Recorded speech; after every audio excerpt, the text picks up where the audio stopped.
अस्सलामुअलैकुम जी। अभी एक मैं पोस्ट देख रहा था पंजाब गवर्नमेंट की तरफ से, जो है ना, ये पोस्ट जो है ना लगाई गई है मरीम नवाज़ वाले पेज के ऊपर।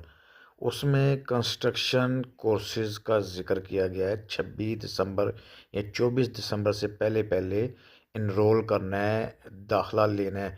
और जो लोग उधर से कोर्स पास करेंगे उन लोगों को पंजाब गवर्नमेंट हुकूमत पाकिस्तान अपनी तरफ से, जो सऊदी अरब के गवर्नमेंट के वीज़े जाते हैं ना गवर्नमेंट लेवल पे, उनमें जो है ना वो जॉब्स मिलेंगी।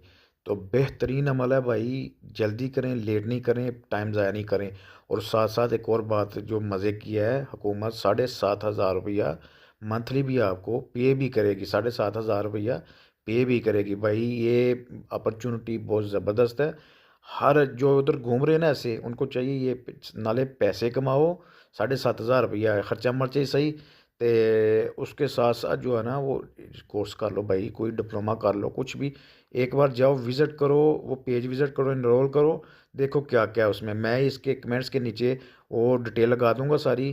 तो काइंडली अपना अपना जो है ना वो सिस्टम और लाजमी कोशिश करें हैं। ये गवर्नमेंट के लेवल पे जो जॉबें होती हैं ना, इनकी बहुत वैल्यू होती है।